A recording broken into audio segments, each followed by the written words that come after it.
A human entered a room full of pregnant alien women, and what happened next was unforgettable.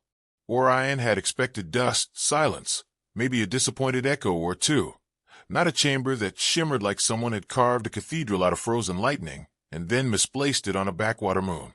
The crystalline walls glowed with soft pulses, as if they were breathing.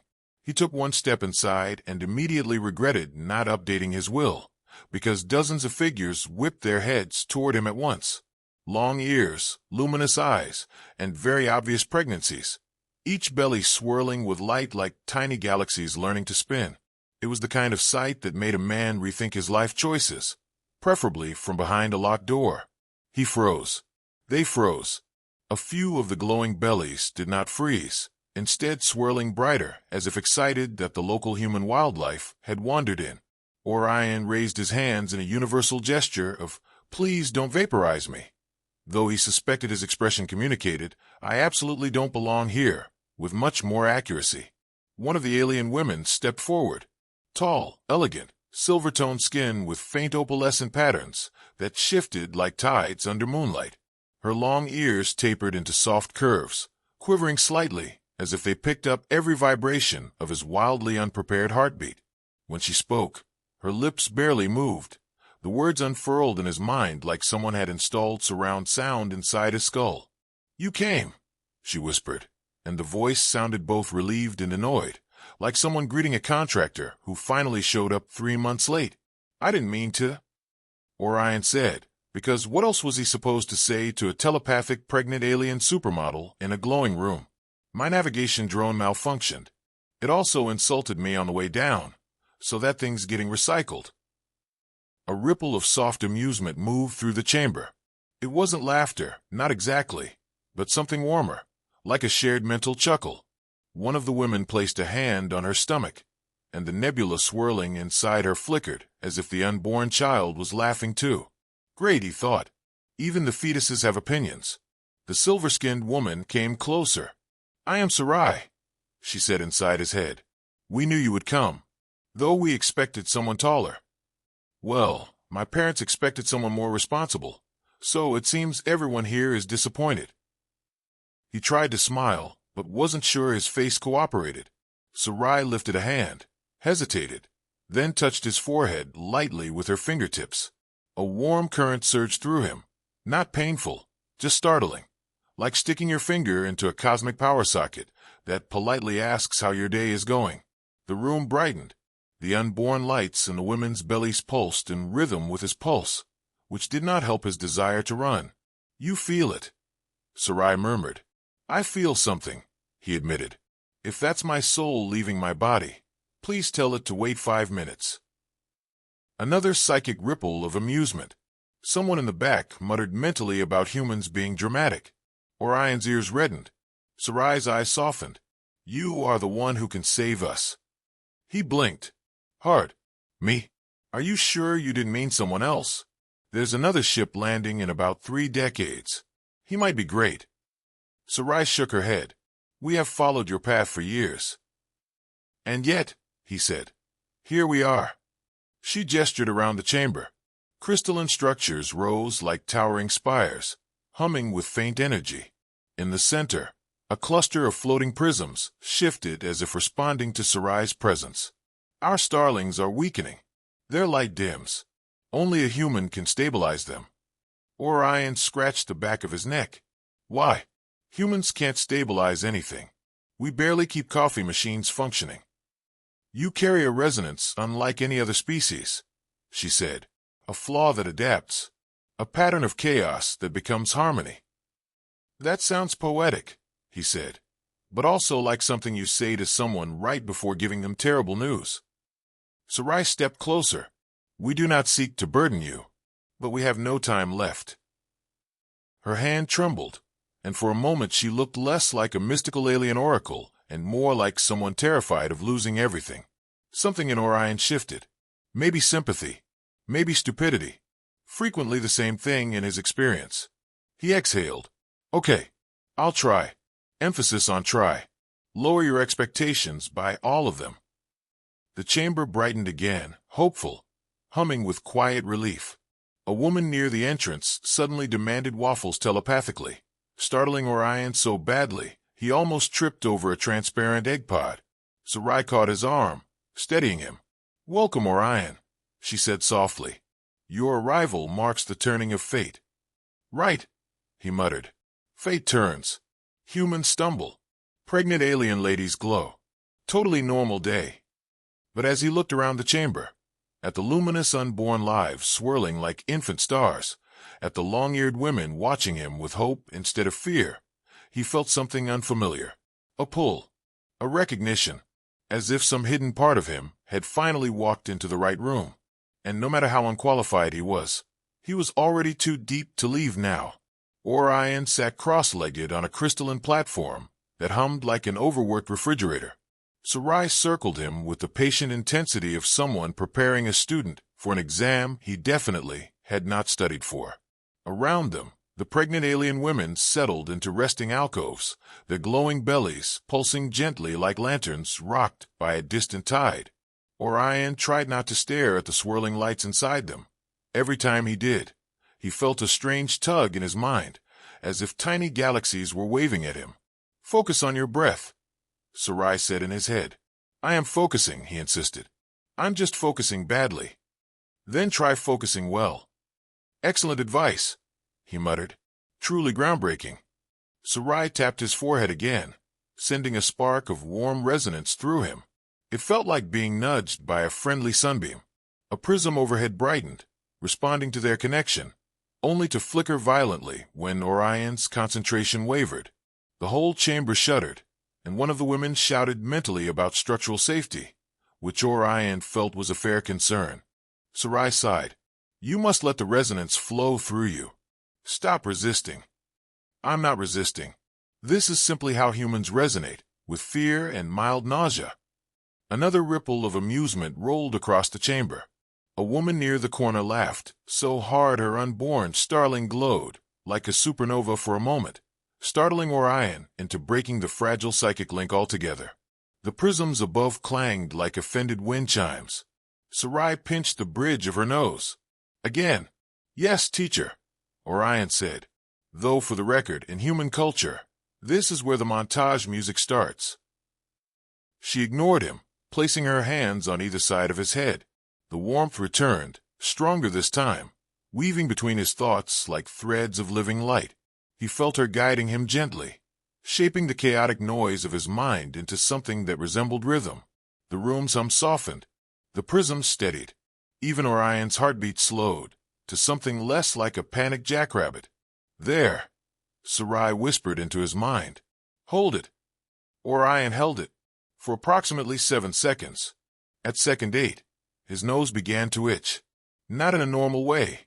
This was a cosmic itch, an itch born from psychic energy and possibly bad luck. He tried to ignore it.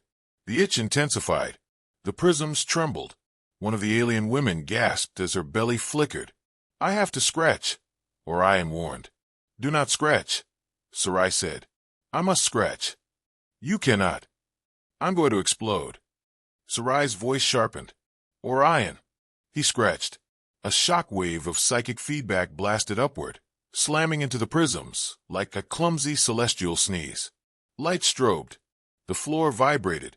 A crystalline panel popped loose and drifted lazily down like a confused leaf. The chamber fell silent. Then one alien woman said, deadpan and telepathically clear, "Bless you." Orion covered his face. "I'm so sorry." Serai sighed again, but there was laughter hiding at the edge of it. "You are unpredictable." "That's a very kind way of saying deeply incompetent." "No," she said, and he felt a warm flicker of sincerity. "You are adapting faster than I expected." He opened one eye. That was fast. "For a human, yes." He bristled. "Hey, we have achievements. We invented bread. And explosions," Serai added. "That too." She sat beside him, her long ears twitching as she regarded the quiet chamber. "You must learn to steady your resonance. The starlings depend on it." Orion looked around at the women resting in their alcoves, hands on glowing stomachs, serene but fragile. Something tightened in his chest, not fear this time, but responsibility creeping in like a reluctant cat. "I'll get better," he said. "I just need practice. And maybe antihistamines." "We will continue tomorrow," Serai decided. "You need rest." "I need therapy," he muttered. A chorus of telepathic agreement echoed from the back. Apparently the entire room concurred. As he stood, his leg cramped from sitting cross-legged too long. He stumbled, caught himself, stumbled again, and then nearly toppled into one of the floating prisms, which bobbed away from him in self-defense. Serai grabbed his arm, steadying him once more with that firm, cool touch that made the chamber feel less alien. "Thank you," he said. "You are welcome." He hesitated. "Serai, am I really the only one who can do this?" "Yes, because of my unique resonance." "Yes, and not because I was the first idiot to walk in." A beat. "Mostly yes." He groaned. "Fantastic." As they walked toward the resting alcoves prepared for him, the chamber dimmed into a quiet lull. The pregnant women murmured soft psychic goodnights. One of them projected a craving for noodles so powerfully that Orion suddenly felt hungry. Serai paused, looking back at him with a faint smile. "Tomorrow you will learn to channel without breaking anything." "Is that a promise?" "A hope." "Great. Those never backfire." But even as he joked, Orion felt something shifting inside him, a subtle alignment of thought and energy. The chamber welcomed him with soft pulses, and somewhere deep in his mind, he sensed the beginnings of resonance, not perfect, not controlled, but possible. And possibility, he realized, was the first step toward saving them. Orion woke to the sensation of someone trying to telepathically shove a grocery list into his brain. He sat up so fast he smacked his head on the low-hanging prism hovering over his sleeping alcove. The psychic message sharpened noodles, socks, and something that felt suspiciously like pickled star larvae. He groaned and rubbed his forehead. "Good morning," Serai said, materializing beside him with the effortless grace of someone who had never once tripped over her own feet. "Morning," he muttered. "Whoever is craving socks, please tell them that's not edible." A chorus of mental laughter replied. One of the women projected an image of a sock sandwich. Orion gagged. Serai hid a smile. "They like you," she said. "They like bullying me telepathically. That is how they show affection." He wasn't convinced. Still, he climbed out of the alcove, stretching until his joints cracked like faulty quantum capacitors. The chamber around him pulsed with soft morning resonance. If morning was even a thing underground on a forgotten moon. He followed Serai toward the communal area, where the pregnant women reclined on crystalline platforms that adjusted shape to their comfort. Each belly glowed gently, swirling with patterns that shifted as if responding to unspoken dreams. Orion slowed, mesmerized. The swirling lights didn't frighten him anymore. They tugged at him with familiarity he couldn't explain. Serai watched him watch them. "You feel the connection growing." "I feel something," he admitted, though it could just be sympathy nausea. She touched his arm. "Today you will learn to listen." "Oh good," he said, because telepathic snack requests weren't loud enough. Serai guided him to the center of the chamber, where a circular platform hovered inches above the ground, spinning lazily. Orion stepped onto it and immediately lost his balance. The platform steadied him of its own accord, almost insultingly gently. "Rude," he muttered. "It is adjusting to your rhythm," Serai explained. "My rhythm is chaos."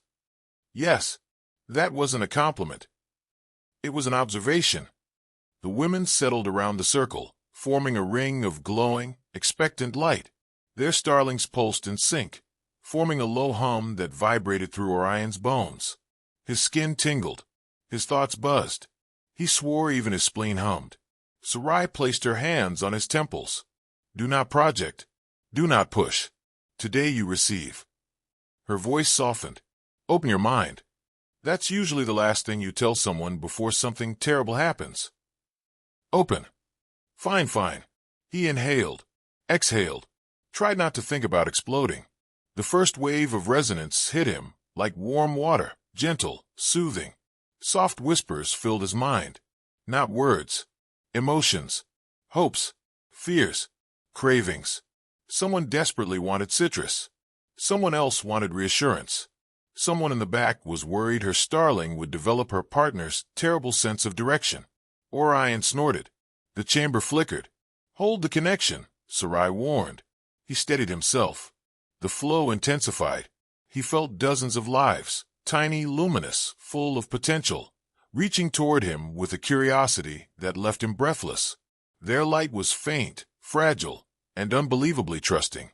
One of the unborn starlings brushed against his consciousness. A bright spark of warmth burst inside him, and he sucked in a sharp breath. "What was that?" he whispered. "They greet you," Serai murmured.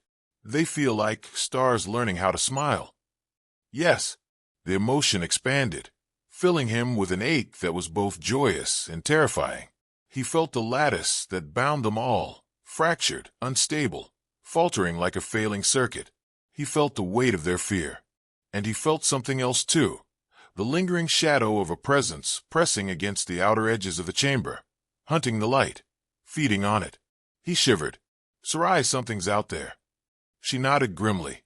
"The parasite seeks the starlings. It has followed us for generations. We have hidden, but hiding will soon end." "Then we need a plan," Orion said, straightening. "Preferably one that doesn't involve me exploding." Serai's lips twitched. "We will avoid that outcome." He felt the unborn starlings tug at him again, gentle threads pulling at his awareness. Their fear stung. Their trust warmed. He lowered himself into a cross-legged position. "Okay, teach me how to help them." The chamber brightened at his words, as if the walls themselves approved. Serai kneeled beside him. "We begin with harmonized sensing. You must align with their pulse." "Do I hum? Chant? Do a little dance?" "No dancing. Shame. I have excellent moves." "You absolutely do not." He opened his mouth to argue, but was immediately silenced by a psychic flash from one of the women, projecting an image of him attempting to dance last night. He groaned. "You're all bullies." They responded with affectionate laughter. Serai closed her eyes. "Breathe." He breathed. "Feel." He felt. "Harmonize." He tried. For the first time, his mind didn't spark or jolt or short-circuit. Instead, the resonance settled around him, warm and steady. The unborn lives responded, their lights brightening in soft, synchronized waves. Orion's heart thudded. He was doing it. He was. A loud gurgle echoed across the chamber. Orion's stomach. The resonance wobbled dangerously. Every telepathic voice in the room collectively sighed. Orion winced. In my defense, someone projected noodles into my dreams. Serai put a hand over her face. "Break for food." "Yes, please," Orion said, "before I destabilize the whole room again." As they rose, Serai caught his hand gently. "You made progress today." "Really?" "Yes. Not the exploding kind." "Not this time." He smiled, small but real, and for the first time, he felt not like an intruder, but like someone who belonged in the chamber of glowing starlings. Orion woke to the chamber vibrating softly, as if it were humming in anticipation, or maybe trying to shake him awake. He groaned, rolled onto the crystalline floor, and immediately realized that groaning was a mistake. The vibrations tickled his ribs in a very unhelpful way. Serai appeared at his side, as always, long ears twitching like antennae scanning the air for trouble. "Time," she said, mental tone brisk, but with the faintest trace of amusement. "Time for what?" Orion asked, squinting at the ceiling prisms. "Breakfast. Cosmic yoga. Another psychic intervention where I almost explode." "Training," she said. "The parasite approaches." Orion froze mid-yawn. "Wait. Approaches? Like now?" "Yes." "Well, that's cheerful. Should we wave or something?" Serai ignored his sarcasm. "We must amplify the resonance. The starling's survival depends on it. Today you will project, not just receive." Orion's stomach flipped. Receiving was one thing. Projecting was, well, probably the part where he accidentally became a human-shaped fireworks display. He muttered, "Great. Human fireworks. My parents would be proud." Serai guided him to the center of the chamber, where the floating prisms formed a shifting circle around a luminous dais. Focus on synchronization. You and I together, as one thread in the lattice. Thread? Orion asked. I'm more like a frayed cable, but okay. She didn't comment on his self-assessment. Instead, she touched his temples, and the warmth of her psychic current wrapped around him like a soft, electric blanket. Orion took a shaky breath. The unborn starlings pulsed in time with his heartbeat. He had never felt so alive, or terrified. Project outward, Serai instructed. Reach the edge of the chamber, then beyond. Push the resonance to the lattice. Orion concentrated. The energy surged, faint at first, a ripple brushing the edges of his awareness. Then the pulse amplified. The chamber vibrated in harmony with him, the prisms spinning faster, catching the light from the glowing bellies. He felt the parasite pressing against the outer edges, an invisible predator sniffing for weakness. He tried to steady himself. Focus. He inhaled, held the warmth of Serai's guidance in his mind, and exhaled, letting the resonance flow outward. Then he sneezed. The psychic wave wobbled. One of the prisms spun violently, knocking a crystal shard into a resting platform. A soft telepathic groan from the back made him wince. Sorry, he muttered. Allergies. Possibly cosmic dust. Serai's lips twitched in the corner of her mouth. Recover. He gritted his teeth, adjusted his focus, and let the resonance build again. This time it held. His nervous system, a chaotic mess of caffeine and panic, found a rhythm with the starlings. He pushed outward, feeling the lattice expand. Their lights brightened, intertwining with his psychic energy in a pattern that almost made him feel competent. A sudden jolt shot through the chamber. The parasite had made contact. Shadows flickered at the edges of his vision, cold, insistent, hungry. Orion felt its pressure as a psychic ache, a tug on his mind. He swallowed hard. Not now, he muttered. Seriously, I have training. Do not falter, Serai warned. Together, we can contain it. He nodded. Together. Right. Teamwork makes the dream work. Or at least prevents death. She placed her hands on his shoulders. Warmth surged. The resonance doubled. Orion felt the starlings pushing back, their tiny lights brightening as he and Serai channeled their energy through the lattice. The parasite hissed in his mind, a cold, coiling presence that sought to unravel everything. He gritted his teeth and projected again, stronger this time. The chamber shuddered as the prisms glowed brighter. One of the women, clearly telepathically exasperated, mentally projected. Hurry up, clumsy human. Orion blushed. I'm trying, he shouted into her mind. Serai's eyes softened. Your strength lies in your unpredictability. Use it. He took a deep breath and embraced the chaos. Energy surged from him, stretching through the chamber, wrapping around the starlings, binding them to the lattice. The parasite screeched, an alien, mind-wrenching sound that echoed through every layer of his consciousness. Orion's hands trembled, and his teeth chattered. One false move, one lapse in focus, and it would all collapse. He let out a sharp laugh. If I die, I swear I haunt all of you with terrible jokes. Serai tilted her head. Do not die. He gritted his teeth, focusing again, channeling fear, hope, absurdity, and courage all at once. The resonance became a living pulse, flowing outward, shielding the starlings. The parasite faltered, recoiling from the combined psychic energy. Orion felt the lattice shiver, then stabilize. Slowly, the chamber quieted. The prisms stopped spinning violently. The starlings glowed steadily, bright and full of life. Orion collapsed onto his knees, exhausted. One of the women projected noodles and socks again. Orion groaned. I can't even eat yet. Serai crouched beside him, long ears brushing his arm.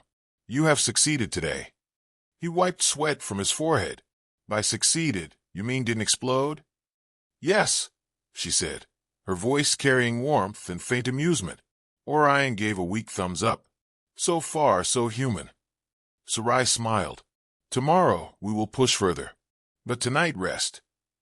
He flopped onto the crystalline floor, thinking that human chaos had never felt more purposeful. Somewhere deep in the lattice, the starlings pulsed in sync with him, and for the first time, he felt like maybe, Just maybe. He could keep up. He muttered to himself. I hope they have breakfast that doesn't require psychic projection. A chorus of mental laughter replied. Orion closed his eyes, letting the warmth of the chamber, and of Serai, carry him toward a very tenuous, very exhausted sleep. The chamber vibrated with urgency. Orion stood at the center of the crystalline dais, palms sweaty, knees shaking, and every fiber of his being screaming that this was a terrible, terrible idea. Serai hovered beside him, her long ears twitching, eyes gleaming with calm authority. Around them, the pregnant alien women glowed with a light that was brighter, more insistent than ever. The starlings pulsed frantically, sensing the approach of the parasite, its cold tendrils pressing at the edges of their protective lattice. Orion swallowed. All right, let's not die today. I feel like we can at least postpone that. Serai touched his forehead. You have learned well, Orion. Today you will lead. The resonance must flow through you fully, guided by your mind, your chaos, your uniquely human adaptability. Adaptability. Orion muttered. That's a nice way of saying, I have no idea what I'm doing. You are capable of far more than you realize, she said. Trust yourself. He tried. Deep breath. Exhale. Focus. The starlings responded, pulsing with hope and fear, their energy faintly brushing his consciousness. Orion felt their tiny, luminescent bodies reaching toward him, and something inside him shifted. Something primal, something protective. He could not fail them. Not now. The parasite struck, pressing against the lattice like a predator testing a cage. Cold, malicious, insistent. Orion gasped. The chamber shook. Crystalline shards rattled as the prisms around them spun violently. One of the women in the back telepathically shouted, I told you to hurry, human. I'm hurrying, he snapped, flustered. Give me some psychic breathing room. Serai's hand steadied him. Do not fight it. Guide it. Orion closed his eyes. He reached inward, past fear, past doubt, past nausea, past every impulse to run screaming from the room. He projected outward, not with strength alone, but with intent, with understanding, with the very essence of what it meant to be human, messy, chaotic, imperfect, stubborn, and surprisingly resilient. The resonance flowed, a living thread weaving through the chamber, connecting every glowing life, every long-eared woman, every swirling starling. The parasite hissed, recoiled, tried to unravel the lattice, but Orion's mind adapted, adjusting, improvising, bending chaos into harmony. It pushed harder. He laughed, a wild, sharp, human laugh that echoed across the psychic plane. Seriously, I will not be intimidated by a shadow, he yelled into the emptiness. I have noodles to eat and babies to save. The parasite shrieked and pulsed, then faltered. Orion pushed again, pouring every bit of awareness and intent into the lattice. The starlings brightened, their energy solidifying, their light intertwining with his own. Slowly, inexorably, the parasite's presence shrank, weakened, and then vanished into the void from which it had come. Silence. The chamber hummed softly, calm and steady. Orion sank to his knees, trembling. Serai placed her hand on his shoulder. You have done it. You saved them. He let out a long, shaky breath. I actually saved them. You did, she said. Not just with power, but with understanding, with heart. That is why you were the one we waited for. Orion blinked, overwhelmed. I mean, wow. That is a lot of responsibility. Do I get a medal, or at least a cookie? Serai smiled faintly. You get their trust, and their gratitude. The women gathered around, their hands on their glowing bellies. They projected warmth, relief, and gentle amusement at his self-deprecating humor. One sent a vivid image of socks, noodles, and cosmic pastries. Orion groaned. I was hoping for just the pastries. Serai laughed softly. You have changed, she said. You are no longer a visitor, no longer a mere observer. You are part of the lattice. Your mind has adapted, grown, and embraced its role. You are capable of more than you believed. Orion nodded slowly. I think I understand now. Not just the resonance, but why it mattered. Not just the starlings, but them. I've learned to pay attention, to listen, to act even when I'm terrified. Serai's smile widened. Yes, that is your strength, and it will guide them, and you, through what comes next. The starlings glowed steadily, pulsing in unison, their light radiating warmth through the chamber. Orion looked around at the women, their long ears quivering with relief, their eyes bright with gratitude. Even the subtle mental whispers, requests for waffles, socks, or slightly cooler ambient pressure, felt like endearing quirks now, like the final note of a complex symphony. He laughed softly. I guess we all survived, and I didn't explode. You did more than survive, Serai corrected gently. You became part of their future. Orion paused, feeling the weight of the moment settle over him. The parasite was gone, the starling safe. The alien women, Serai especially, had shown him a world far beyond anything he could have imagined. And somewhere deep in him, he realized he had been changed. I think, he said slowly, I think I finally belong here. In some way. Serai's eyes softened. You do, and you always will. Orion smiled, letting the humor bubble up, soft and human.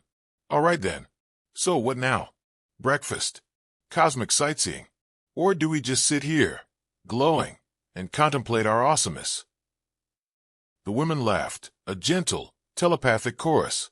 The chamber pulsed with steady, comforting light. Orion joined them, the laughter echoing in his mind and heart, a reminder that even in chaos, there could be warmth, connection, and hope. And for the first time, he felt truly ready for whatever the universe would throw at him next. The end.